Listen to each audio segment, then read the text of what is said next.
На 16 јануари, во студијато на МТВ се организираше хуманитарна емисија, аукција за собирање средства за настраданите од катастрофалното цунами во Азија. Во емисијата во живо, во која гостуваше речиси целата македонска естрада и уметници, 12 часа се одговараше на отворените телефонски линии од донаторите Македонски телекомуникации, Мобимак и Космофон.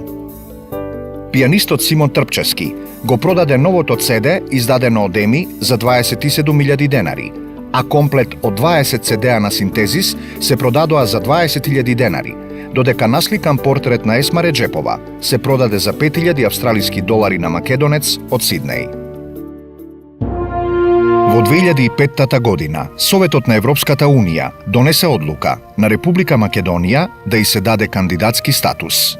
По цели 15 години од стекнувањето на независноста, по сите внатрешни премрежја и конфликти, Република Македонија конечно се здоби со статусот земја кандидат за членство во Европската Унија.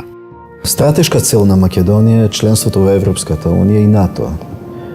Кон Европската Унија постои една голема посветеност затоа што од она што го имаме досега во целиот тој процес укажува дека тоа е единствен начин, на доброволен начин да се согласите да го менувате вашето општество, да ги менувате навиките во функционирањето на институциите и доброволно да прифаќате промени во политичката, економската, социјалната сфера.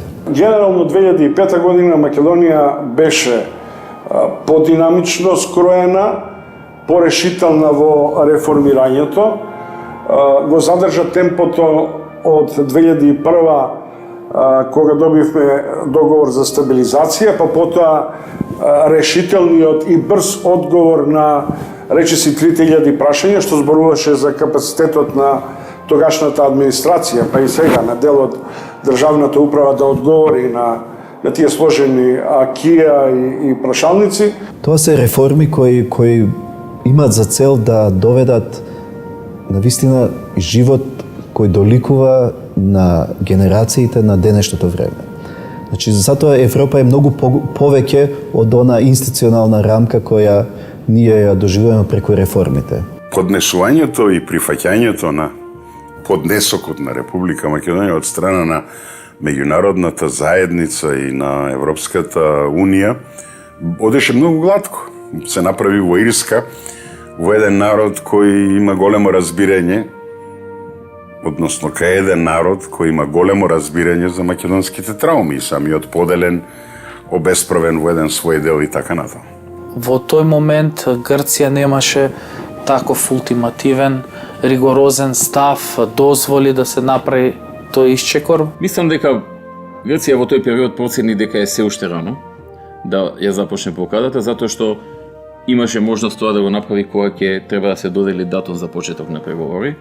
И веројатно не сакаше уште во тој период да започне една конфронтација која што секако си има своја цена и за самата Грција, затоа што колку и да ние трпиме одредена политичка штета заради проблемите со Грција, и самата таа има еден политички притисок. Не беше едноставно, меѓутоа во контекст на тогаш поставените интересни групи на Европската Унија се успеа да се изнајде некаков модалитет да и се даде на државата кандидатски статус, дури со нотирана неспремност на нашата држава за овој кандидатски статус. Имено добивме кандидатски статус, но без датум за отварање на преговорите, што значеше дека се уште има дел од домашната задача за исполнување. Таа одлука беше логичен след на нештата од 2001 година до 2005, мислам дека имаше еден нормален, следователен развој на односите на Република Македонија со Европската Унија. И тоа во констелација која што не е многу различна од таа што е денес. Тој беше резултат на тоа што тогашната влада направи многу чекори во делот на спроведување на Охридскиот рамковен договор. Немаше некои други значителни реформи во државата надвор од оние кои што беа дел од спроведувањето на рамковниот договор. Беа направени чекори кои што беа дури повеќе отколку можеби што беше потребно согласно Охридскиот рамковен договор, и во тој контекст Европската унија, која што тоа го подржуваше, сакаше да го награди тоа. Прашањето за добивање на кандидатски статус за Македонија не зависи само и исклучиво од перформансите на општествените трансформации, туку зависи од политичката волја и од стратегискиот интерес на членките на Европската унија дали ќе продолжат со интензитетот на проширувањето, дали дефинитивно својата граница ќе ја доведат до Балканот или вклучувајќи ја и Турција, или ќе останат на периферијата некаде до Хрватска. И тоа беше на некој начин евеви награда затоа што го направивте ова со Охридскиот рамковен договор, меѓутоа бидејќи друго не направивте, други реформи и напредоци, ќе почекате за датум за преговори. Статус кој представуваше сериозно признание на граѓаните на Република Македонија за сите напори кои заедно со одговорните државни органи ги вложија во функција на исполнување на потребните критериуми. Европа е едноставно стил на живот. Да дојдете да станете човек кој ќе биде почитуван, да бидете човек кој живее од 21 век, кој може да влезе на пазарот на трудот, да влезе на широкиот отворен простор, да се надпреварува, да се докажува и да го освои она што му припаѓа. Но за да се постигне тоа, не е доволно само политичките елити да се договараат меѓу себе или пак политичките елити да тврдат дека имаат некаков си договор или основа за договор да спроведат одредени политики. За да се постигне таа цел, треба да вложат или да придонесат сите општествени структури. Главно Република Македонија, барем од Европската унија, се сметаше дека ќе добие значаен поттик со ваквиот кандидатски статус, на тој начин што потоа ќе се овозможи забрзување на темпото на реформите. За жал немаше други видови на реформи, значи реформи во економијата, во правниот систем, реформи во поделни сектори, земјоделието, образованието, здравството и така натаму. Така што Европската унија беше свесна на тоа. Всушност, кандидатскиот статус или моментот на добивање беше едно зацкривање под тепих на вистинските проблеми и тоа се покажа во наредните години, кога на Македонија и треба уште добри 2 години за да си ги дозаврши домашните задачи, за да може да продолжи понатаму кон следниот чекор, а тоа е добивање на позитивно мислење за отварање на преговори. Целата постапка околу официјалното добивање на статусот на земја кандидат започна уште во февруари истата година, кога владата на Република Македонија официјално го достави одговорот на прашалникот на Европската комисија. Неколку месеци подоцна, владата и официјално до Брисел ги достави одговорите на дополнителните прашања. Тоа е единственото собирање, значи единственото собрание на Република Македонија во која имаше политички диалог, која возможи промена на уставот, донесување на двотретински закони, кои донесоа на Македонија потоа голем напредок во доближувањето кон Унијата и за среќа по изборите, кога ВМРО ДПМН се врати во коалиција со други, јас веќе не бев пратеник, партии успеа тој тренд, таа нагорна линија да ја изведе до крај. Според мене, проценките дека Македонија може да стане во одреден временски радиус до 2020-2022, а почнавме со 2012, зборува практично не само за тоа дека и ние немаме се уште постигнато вистински капацитет на трансформации на општествениот живот, според некои европски стандарди и мерила, туку и на тоа дека и во Европската унија има одреден степен на исчекување и тактизирање. Така што во декември 2005 година се даде кандидатскиот статус и за прв пат бевме земја која што доби кандидатски статус, а не доби датум за почеток на преговорите. Зошто тоа беше така, можеби повеќе знаат луѓето кои што во тој период беа на власт, но знам дека дотогаш сите земји што добиваа кандидатски статус, веднаш добиваа и датум за почеток на преговори. Со очекување и во Брисел, и во Скопје, и кај македонските граѓани дека во некој разумен рок во следните година до 2 ќе почне и процесот на преговарање и знаејќи ги од прилика како се движат периодите на преговарање, особено на земји со димензии слични на нашата, постоеше некој очекување дека до 2010 година Македонија може да биде дел од Европската Унија или многу близо до Европската Унија. Една од можните причини е затоа што кандидатскиот статус беше на некој начин даден само заради направените чекори во Охридскиот рамковен договор и Европската Унија не гледаше други реформи. Значи, таа даде политичка подршка на спроведувањето на Охридскиот рамковен договор или политичка награда, ако сакате, но истовремено ја закочи работата за датум за преговори, затоа што сметаше дека потребно е да се направат и останатите реформи. Знаете што? Кога ќе заминете во Словенија или во било која средноевропска земја која е членка на Европската Унија и по патиштата ќе ги распознаете разликите меѓу Македонија и Европа. Кога ќе ги видите руралните места на Словенија кои имаат стопански двор, па потоа имаат економски дворови, а пред своите дворови куќи имаат вистински паркови од зеленилови, зборува за сосема различното ниво на културолошко, социолошко, па и урбано живење. Но радоста беше поматена од еден навидум беззначаен настан – Кондово. Ова е униформата на полицајците. Знам дека се добри. Што да ни помогна за се што треба. Вака стојат работите во Кондово. Изјавата на најмладите треба да ја чувствуваат за своја и постарите жители. Лошите сенки од пред Нова година да се тргнат настрана. Стојбата е нормално добра, патролираме нонстоп, зависи од смените. Прва смена, втора, трета, нонстоп има полицајци, имаме соработка со народот. Довербата полека ја враќаме и многу ни помогна реализацијата на проектот полициско работење во соработка со заедницата. Жителите на Кондово, работејќи ги дневните домашни обврски, скромно го коментираат животот во нивното село. Све е добро, нема проблем во Кондово. Све тој што беше, све добро. Настаните кои во текот на 2004 година се случуваа околу ликот и делото на Агим Красничи, само наречениот командант на Кондово, продолжија и во 2005 година. Медиумите во Македонија повторно почнаа да јавуваат дека Красничи и неговата вооружена група повторно се појавиле во Кондово. Со оглед на искуството и начинот на кој е организирана и функционира македонската држава, а тоа значи кој е капацитетот институционален на оваа држава, секогаш и се би можело да ја дестабилизира. Во тој контекст и настанот во Кондово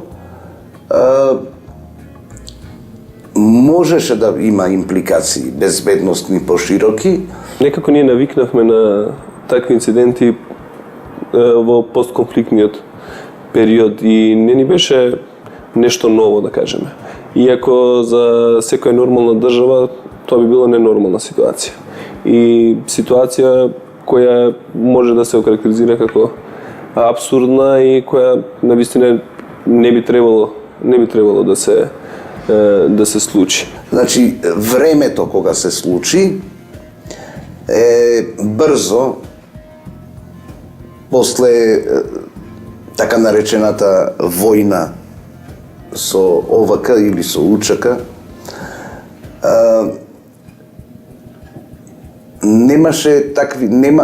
немаше амбиент за да прерасне во нешто крупно, иако можеби креаторите на тој настан мислеле дека ќе предизвикаат таков ефект. Полицијата или нема докази, или не интервенира. Овој пат, остри се и реакциите на странските представници во Република Македонија, кои бараат полицијата да интервенира и да го реши проблемот со Кондово. Страшно беше што таа банда беше вооружана. Значи, оружјето што го имаше ОВК на македонска територија и после 3 акции за собирање, за разоружување и после амнестија, си остана, значи, во рацете на тие што го ракувале. Луѓето знаеа дека 15-20 луѓе, колку и да биле во Кондово, немаат можност да издржат некаков си вооружен конфликт со безбедносните сили во период постконфликтен и да предизвикаат нешто поголемо или поголема дестабилизација на земјата. Случајот Кондово не ги тангираше односите меѓу македонците и албанците, меѓутоа, иако што во јавноста се имаше обид така да се представи, мислам дека тоа беше еден обид да се предизвика политиката на премиерот Бучковски.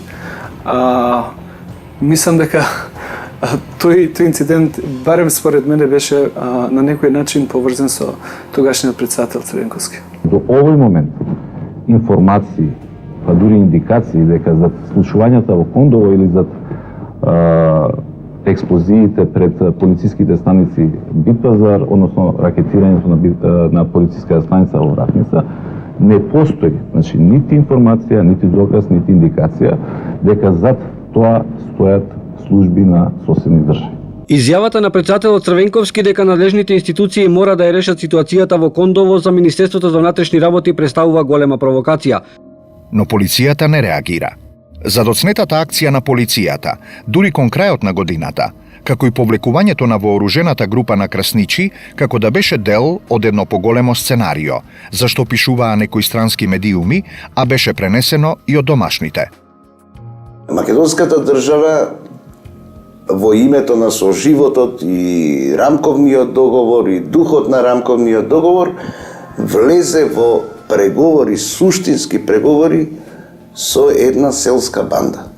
Тоа беше застрашувачки. Тоа го покажуваше реалниот капацитет на институциите. Сепак мислам дека Красничи вистински работеше за тогашниот председател Црвенковски, кој сакаше да покаже дека Бучковски не е кадарен да ги решава проблемите во Македонија. Красничи до тогаш беше анонимност, никој не го знаеше. Но сигурно немаше да остане таков да не се случеше Кондово. Човекот апсолутно мислам дека одигра улога која му ја наметна одредени политички партии во тој период и беше само маша на одредена политичка партија и се работеше, мислам, да е контролиран инцидент, односно динамиката на тие случувања таму ги водеше некој друга, не Агим Красничи и неговата група во Кондово. Трифун Костовски како кандидат за градоначалник го промовираше во едно младо, убаво момче за кое му е чест да го придружува во кампањата во средините кои се населени со албанци. И ние секоја вечер на телевизија ни парадираше Агим Красничи како еден, не знам како да кажам, еден угледен сограѓанин кој е во функција на кампањата на идниот градоначалник. Мислам, стварно дегутантни сцени си изнагледавме. Ја мислам дека тој апсолутно на крај сам виде дека беше искористен за некои други цели кои што сакаше да ги постигне одредена политичка партија. Тоа најдобро сам го осети, уште го осеќа, затоа што заврши во притвор во 2008, затоа што се стави во улога да помогне на некој, кршејќи ги законите на земјава и на крај сите го заборавија. Ваквата атмосфера, како и целата постапка за донесување на новиот закон за територијална реорганизација, ја одложија целата постапка за спроведување на локалните избори. На локалните избори за прв пат се спроведе новиот концепт на територијална распределба, за кој што имаше огромна гужва во 2004 година, референдум. Новата територијална поделба, вие знаете дека таа обврска ние ја преземавме со рамковниот договор. Требаше на некој начин да се направи некој баланс на односите во Македонија. Дали како тоа се одрази во Македонија? Министерот Сулемани вчера и денеска контактирал со представници на локалните самоуправи на Чешиново и на Облешево во правец на помагање во изнаоѓањето решенија за прашањето каде да биде општинскиот центар. Владата ќе им препорача на чешиновци и тие да распишат референдум, како што направи Облешево во 2004 како прва фаза во решавањето на проблемот. Знаете, во услови кога политичките партии беа ставени во позиција да мора да се договора за тоа што тоа беше еден од законите кои што произлегуваше од рамковниот договор, мислам дека направија компромис кој за тоа време беше можен. Се случи еден голем политички пазар со кој што се прекроија границите на локалната самоуправа не од функционален, не од аспект на потребите на локална самоуправа и населението, туку од аспект на политичките партии, тогашните политички партии на власт, за да може да останат на власт. И затоа мислам дека се уште ги трпиме последиците од таа да речам неефикасна или недобра територијална поделба. Дали функционираат? Функционираат. Ние гледаме дека функционира, но ако се прашуваме дали може реално да се направи подобра територијална поделба, ја мислам дека може. Наместо во предвидениот рок, кон крајот на 2004 година, изборите за градоначалници и членови на советите на општините и градот Скопје беа распишани за месец март 2005 година. Проблемот во врска со инфраструктурата се случува или се раѓа во населбата, во општината. Ако градоначалникот не ги знае тие проблеми, никош не може да ги знае подобро еден министер или еден премиер на влада. Се сеќавам на донесувањето на законот за децентрализација, со кој што требаше централната власт при почетокот на децентрализација, значи откако ќе завршат локалните избори 2005 година, да општините бидат растеретени од долговите во смисло на тоа да бидат репрограмирани од долговите со кои што се соочува општините и јавните предпријатија во општините. Граѓанинот треба да има една друга власт која што се расправа и решава еден куп на прашања околу амбиенталните прашања, околу заштита на околината и друг редици прашања, меѓутоа која што ќе ги преземе од централната власт тие да кажеме надлежности, буџети, средства и така натаму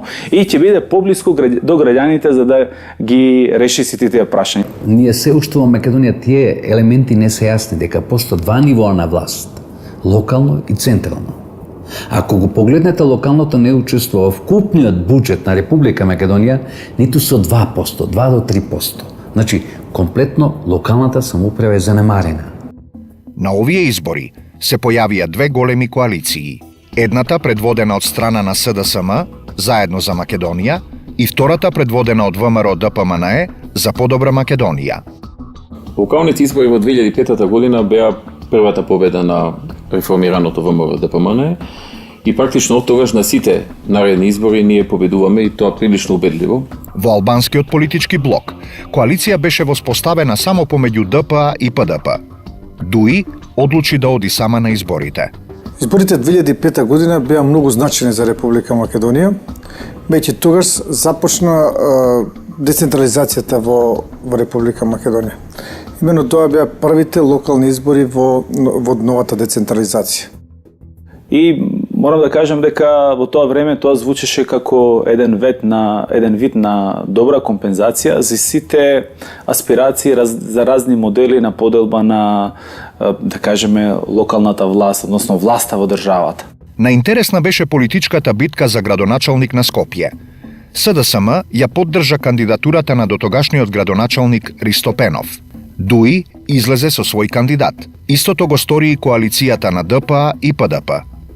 Од своја страна, ВМРО ДПМНЕ и неговите коалициски партнери, по долго премислување и внатрешно политички несогласувања, одлучија да не излегуваат со свој кандидат. Тие ја поддржаа кандидатурата на независниот кандидат Трифун Костовски. Димензијата моја јас ја идентификувам со тоа што успехот јас го доложна преди се на оваа земја.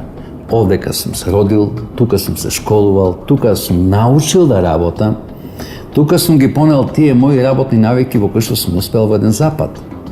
И сакам тоа да го вратам овдека изворно. Како може човек да се доложи на сопствената земја, тоа е тоа прво што јас можам да направам за мојата земја. Не земјата што може да направи за мене. За мене доволно направил. Сега јас што можам да направам? При така би го формулирала и мојот во моментот 2005 година на локалните избори, мојот настап за независен кандидат за градоначалник на град Скопје. Ние долго се колебавме околу тоа дали да се подржи веќе објавената кандидатура на Трифун Костовски. Тој побара подршка од нас, преходно обезбеди подршка од сите други помали опозициони партии и остана ВМРО ДПМН. Ако се сеќавате, ние до последен момент се колебавме. И некаде последните денови, ден-два пред завршувањето на рокот за истакнување на кандидати, по долги анализи, дискусии внатре во партијата, оценивме дека треба да го подржиме. Јас сакав да дадам една нова димензија како треба се управува со градот Скопје и како тој треба да се движи по едни нормални, да не кажам, патеки. Зад кандидатурата на Костовски застанаа и политичките партии ВМРО Народна партија и Демократската алтернатива. Трифун Костовски немаше програма тогаш.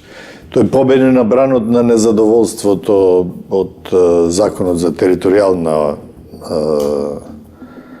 поделба во Македонија, со кој во Македонија се прекроија границите на општините и тоа предизвика големо незадоволство кај гласачите македонци. Имаше една трифуноманија во градот. Значи, каде да влезевте, зборуваа дека Трифун треба да биде градоначалник, од такси, во продавница, на улица, во парк или било каде се појавите во трговски центар и така натаму, сите беа за Трифун. Граѓаните, мојата работа, дури во моментите кога гласаа за Трифун Костовски, и 65% од нив ја оценуваа како добра, многу добра или одлична. Што е извонредно позитивен одговор на мојата работа, меѓутоа тие побараа друг да го води градот и тоа беше пресудното. И имаше и јавното мислење правеше еден голем притисок на ВМРО дека треба да се подржи за да не се случи повторно да победи Ристо Пенов. Иако морам да признам беше многу популарен и по сите анкети и рейтинзи беше далеко пред мене. И граѓаните го посакуваа за победник. Тој имаше добар рейтинг во тој период, затоа што преходно важеше за човек што многу помага, човек што успел во својот бизнис. И луѓето веруваа дека ако успел во својот бизнис, тој ќе успее и да направи добро и за градот. Значи, ако знаел да направи добро за себе, дека ќе знае да направи добро и за градот. Се покажа дека не е така. Градот Скопје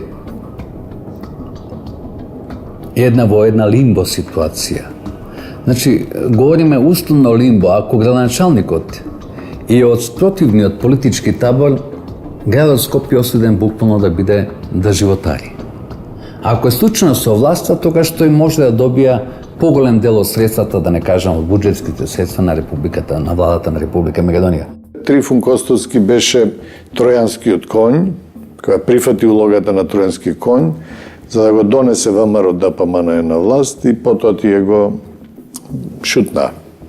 Членовите на советите на општините и на градот Скопје се избираа согласно пропорционалниот изборен модел. Гласањето за овие места заврши уште на денот на изборите. Прегласување имаше на некои избирачки места. Изборите за градоначалници поминаа во доста тензична атмосфера. Најголемиот број од кандидатите не го добија потребното мнозинство во првиот круг. Гласањето во вториот круг беше пропратено со голем број нерегуларности, посебно во Западна Македонија. Се повеќе живееме во една атмосфера која што ни од блиску не доликува на скандинавски избори, како што ни ветуваше нашиот премиер. И што е најскандалозно, најчесто во таа атмосфера се вмешани луѓе кои што се од власта. Реакција имаше и од седиштето на НАТО, од каде што искажаа разочараност. ОПСЕ за овие избори укажа на голем број нерегуларности, иако даде изјава дека тие беа во согласност со меѓународните стандарди. Па да ви кажам, убеден сум, ако народот ја свати пораката, граѓаните ја сватат пораката, масовно излезат на гласање, не ќе има можност за нефер и демократски, нефер избор. А доколку излезат масовно, тука апсолутно. Мислам, просторот е многу стеснет за да може да има нефер ситуација. Откако Пенов ја напушти изборната трка пред вториот круг, победата на независниот кандидат Костовски беше обезбедена.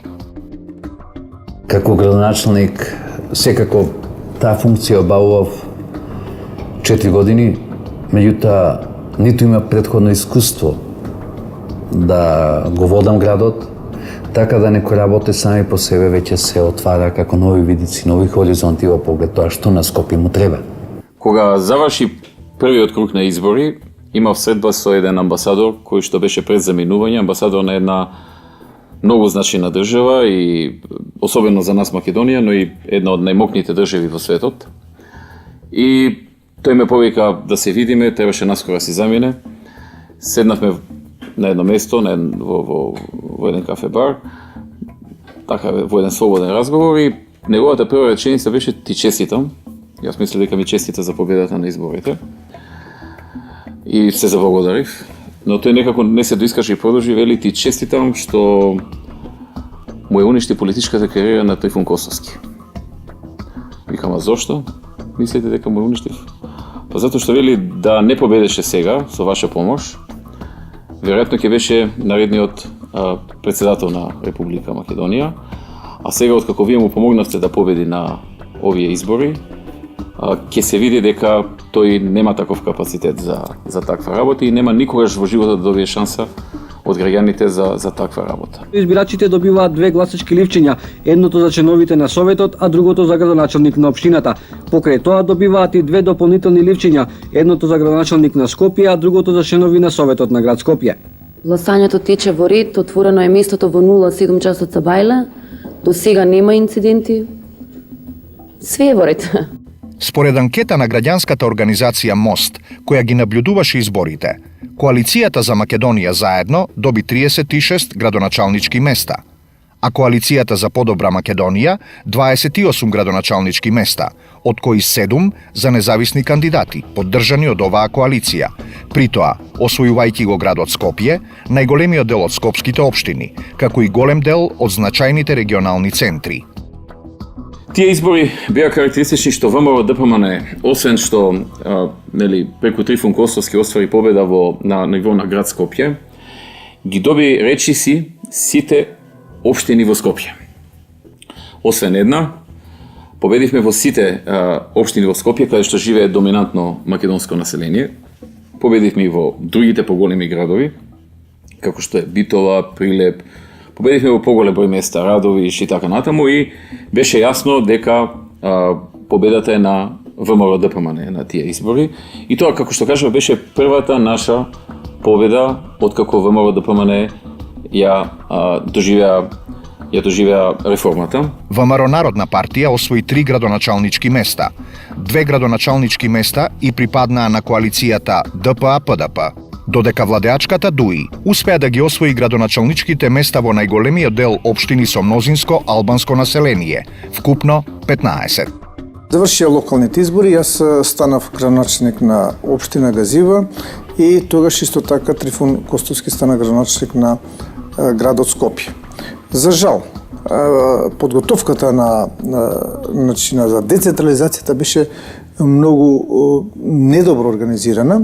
Имено, иако завршија локалните избори, се уште вработените од оние подрачни единици кои што делимично или целосно требаше да преминат во локалната самоуправа, се уште не знаат кој од нив ќе преминат и кога ќе преминат. Мислам дека проблемот не е толку ниту луѓето кои што го презимат мандатот да бидат градоначалници или советници. Немаме ни премногу лош закон, мислам дека имаме солиден закон, туку имаме еден несоодветен третман од страна на централната власт према локалната власт. За градот Скопје е најскапа локална самоуправа што постои во Република Македонија. Имате 10 општини, имате 10 администрации, имате 10 градоначалници, односно 11, имате 11 совети или на општини или на град Скопје, кои што се дебело платени, апсолутно тоа се големи трошкови за град Скопје. Она што исто така карактеристично е тоа што добар дел од долговите или неголемиот дел од долговите воопшто не беа репрограмирани. Особено беше тоа чувствително во делот на образованието, бидејќи училиштата беа задолжени кај приватните превозници за превоз на ученици и кај дистрибутерите на топлинска енергија, бидејќи државата години наназад не ги имаше плаќано долговите. Веднаш по завршувањето на изборите, владата на премиерот Бучковски во процедура го пушти законот за употребата на символите на заедниците. Согласно Охридскиот рамковен договор, неопходно беше во Република Македонија законски да се дефинира употребата на символите на етничките заедници. Македонија е држава со прилично уникатни решенија во поглед воопшто на третманот на малцинствата и оттаму малку е нецелисходно да се говори за компаративни искуства, бидејќи ако се потпреме на компаративните искуства, нашиот систем би требало да колабира до сега. Значи, во нашиот правен систем, како резултат на еден политички процес, вградени се решенија кои што воглавном ги нема во ниту едно законодавство во светот. Овој закон предизвика бурна расправа, како во собранието, така и во јавноста. Расправата не беше околу прашањето дали етничките заедници имаат право да ги употребуваат своите символи, туку кој символ ќе представува албанската заедница во Република Македонија. Албанскиот политички блок излезе со единствен став, дека нивен символ е знамето, кое во исто време е и државно знаме на Република Албанија, представувајќи го тоа знаме не како државно, туку како етничко. Основна работа во меѓународното право е дека државните символи и нивната употреба на територија на друга држава означуваат меѓу другото проширување на суверенитетот или повик за проширување на суверенитетот. Меѓутоа, и како такви би требало да создаваат проблеми. Mendoj se miratimi i një ligji me të cilin do të rregullohesh përdorimi zyrtar i simboleve kombëtare krijon parakushtet optimale të një respekti të ndërsjellshëm mes të dy komuniteteve më të mëdha në Republikën e Maqedonisë. Është e vërtetë se shqiptarët historikisht në këto territore kanë pas problem në përdorimin e lirë të simbolit të tyre kombëtar dhe kjo ka qenë një shenjë e krijimit dhe po të prodhimit të reaksionit edhe të raporteve të këqija ndëretnike mes popullatës shqiptare dhe popullatës maqedone. Kështu që miratimi i një ligji për përdorim të simboleve kombëtare në Republikën e Maqedonisë dhe në këtë drejtim të simbolit kombëtar shqiptar ndikon drejt për drejt në relaksimin e raporteve dhe në marrëdhëniet shumë të mira ndëretnike mes komuniteteve. Respekti ndërsjell gjithmonë është mirëqenie, është krijimi një perspektive të mirë për qytetarët e Republikës së Maqedonisë. Веројатно, како резултат на еден политички компромис кој што не мора да е најздрав, најправилен, теоретски најдобро поставен, е дојдено до ова решение и како такво го имаме. Значи, не можеме да се потпреме на туѓите искуства за да кажеме дали баш треба или требаше да произведе позитивни резултати. Sa i përket miratimit të ligjit, mendoj se ka ndikuar shumë pozitivisht në relaksimin e raporteve ndëretnike, ndërsa sa i përket përdorimit të simboleve kombëtare në shtete të tjera, mendoj se Maqedonia është shtet i veçantë, ka specifikat e veta dhe gjithmonë zgjidhjet përbëhen në përputhje me specifikat që ka një shtet me atë që është edhe përbërja etnike në Maqedoni. Mendoj se kjo është një standard i mirë për gjithë qytetarët, është një shembull i mirë për shumë shtete multietnike dhe multikonfesionale. Животот во Македонија продолжи понатаму. Чаша мед помешана со чаша пелин.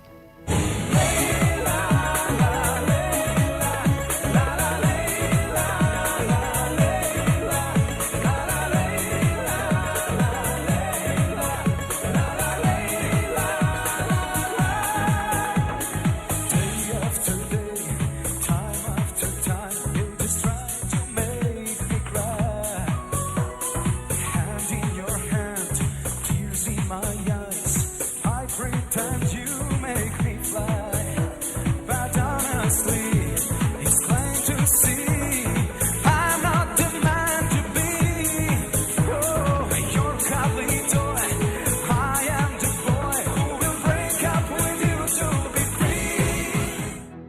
На 10 јули, проектот на Театарот за деца и младинци од Скопје Македонска приказна ја освои највисоката награда – Гран При на Интернационалниот фестивал на театри за деца, што се одржа во Котор. Ова беше втор Гран При што на ваков голем театарски фестивал го добива Македонска приказна, победувајќи проекти од земји кои имаат сериозни продукции во нивните театри за деца.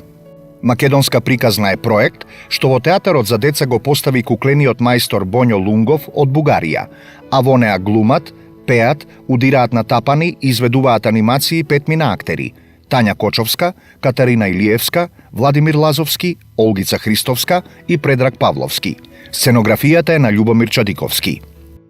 Паралелно со сите овие настани, во фокусот на јавноста беше и одлуката на јавното обвинителство на Хашкиот трибунал да покрене обвиненија против поранешниот министер за внатрешни работи Љубе Бошковски и против Јохан Тарчуловски, поранешен шеф на обезбедувањето на председателот Борис Трајковски.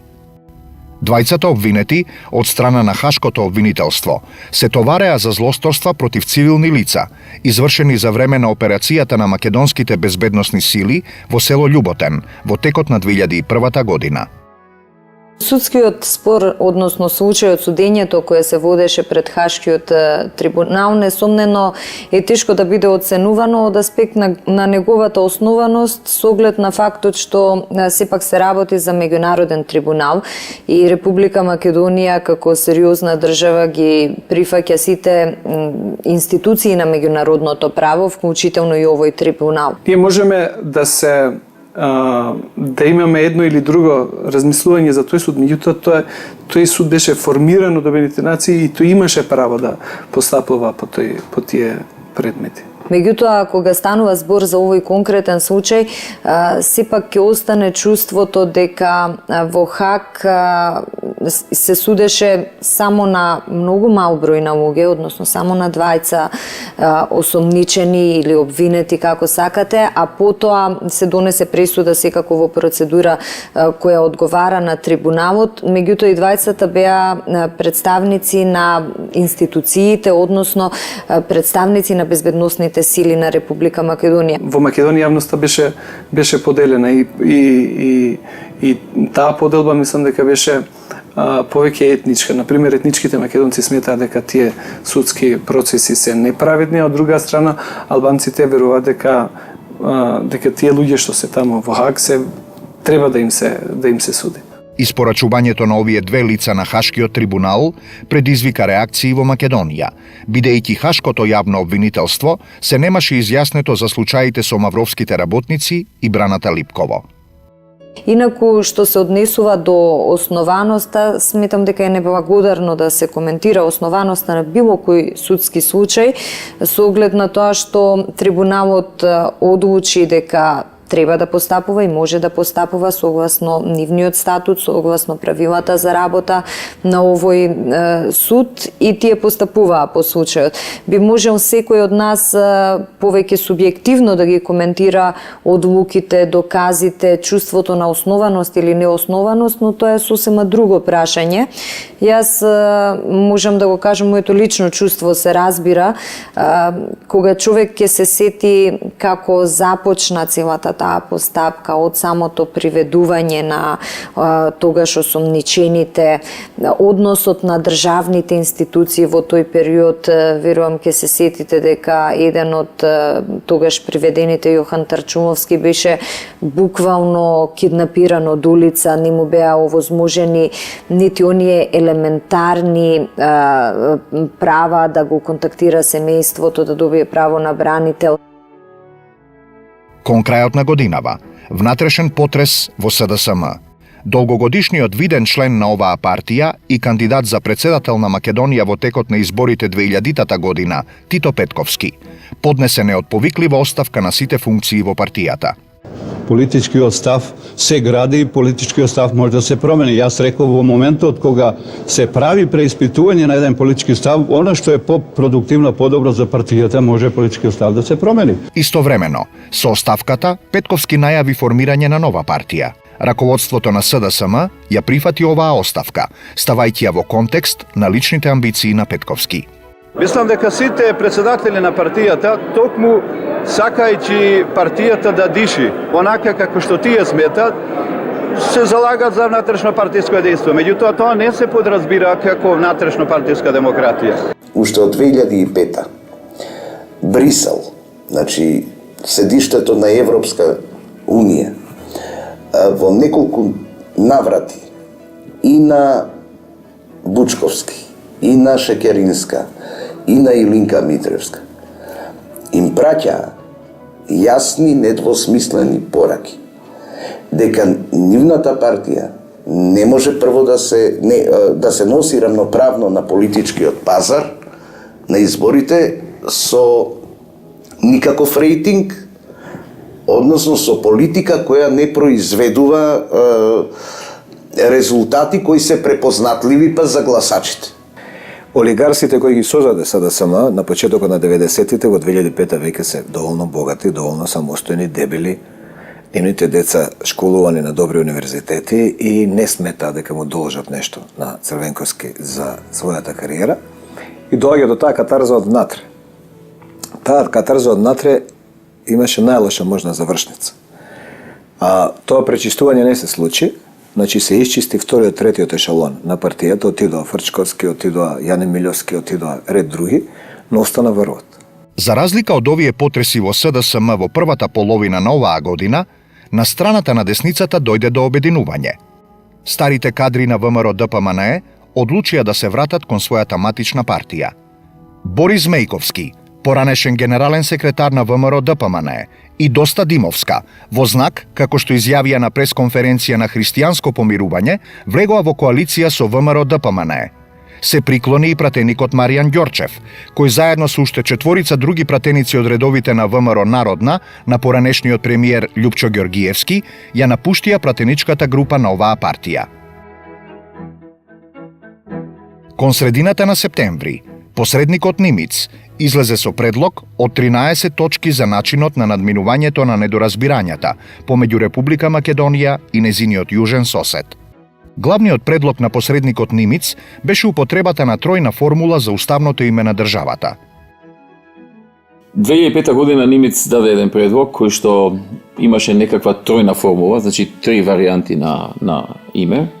Имаше исклучително сомнителна понуда во делот на јазик и националност. Република Македонија имаше ретка можност со прочуениот предлог од 13 точки на посредникот Метју Нимиц, кој беше практично симбиоза на дотогашните размислувања на двете страни на разговорите. Јас бев повикан како председател на најголемата опозициона партија во парламентот. Таму беа Бранко Црвенковски и уште Бучковски и уште неколку политички актери. Од мене беше побарано да дадам поддршка. Веруваа дека Грција нема да го поддржи и дека тоа би била некаква предност во меѓународните контакти за нас. Меѓутоа, јас им кажав дека не можеме да влеземе во таков ризик, да очекуваме дека Грција нема да го поддржи. Туку треба да кажеме принципијално дали е тоа добро за нас или не е добро за нас. Проценка на ВМРО ДПМНЕ беше дека тоа не е добро, таквиот предлог за Република Македонија, и рековме не треба да си играме играчки, додеме на блефови, затоа што блефот од 10 пати еднаш нема да успее. Имајќи ги во предвид сите овие факти, флексибилности и така натаму, ова е вистински момент за ова. Ја повикувам оваа влада во најбрз можен рок да организира референдум за зачувување на уставното име на Република Македонија. Тој референдум ќе го поддржиме сите ние, сите опозициони партии, самата власт и самата опозиција, без да го делиме народот, и тоа е гаранција дека тој референдум ќе биде успешен. И тоа е нов момент потоа во натамошните разговори околу уставното име на Република Македонија. Една работа да се разбереме, ние постојано тука грешиме. Посредникот нема улога да ни дава предлози. Неговата задача е врз основа на кажаното на разговорите, а не на преговорите. Ние не преговараме, разговараме. Врз основа на кажаното на разговорите, да состави нешто што му личи на компромисен предлог и да го стави на маса на разговорите, за да учесниците на тие разговори кажат колку тоа е прифатливо или не. Во меѓувреме додека траеше таа расправа, Грција го одби. Подосна рекоа, ајде сега, бидејќи Грција го одби, ние да кажеме дека не е прифатлив. Јас им реков дека тоа исто така не е добро. Значи не е само причината дали Грција ќе го прифати или нема да го прифати, имаше и втора причина, а тоа беше нарушување на нашите преговарачки позиции. Доколку ние во тој момент прифатевме такво нешто, кое што веќе Грција го беше отфрлила, наредните преговори ќе почнеа од таму, од тоа што сме го прифатиле, па кон полошо. На 18 октомври во Скопје беше објавен извештајот на Transparency International на светската листа на корупција. Земјата го достигна се чини највисокото ниво на корупција, вклучувајќи и првата половина на 2006 година, период во кој што и според меѓународната организација Transparency International, Македонија се најде во најдолниот дел на табелата во својата историја. Македонија се најде на 103-то место од 159 држави и беше меѓу државите Свазиленд и Гамбија на оваа листа, што покажуваше дека земјата има многу сериозен проблем со корупцијата. Македонија го допре совсемното дно, значи дојде на 105-то место. За споредба ќе кажам дека сега сме веќе на 62-то, работиме да биде и подобро тоа. И бевме во група на земји од Африка кои што дори не ги познававме, до толку некои земји кои што се навистина цивилизацијски назад. Индексот на перцепција на корупцијата во Македонија годинава е 2,7%, колку што бил и лани. Што беше многу лошо за имиджот на државата, но и беше реално осликување на состојбите во државата. На 21 декември на ЛТУ арената во Диселдорф се одржа фудбалскиот надпревар, мечот против сиромаштијата, кој го организираа Роналдо и Зинедин Зидан. На овој трет од ваков тип надпревари, македонскиот репрезентативец Артим Шакири ја имаше таа чест да настапи во тимот на Зидан. Надпреварот го проследија 48.783 гледачи, а повеќе од 30 телевизиски станици ширум светот вршеа директен пренос од истиот.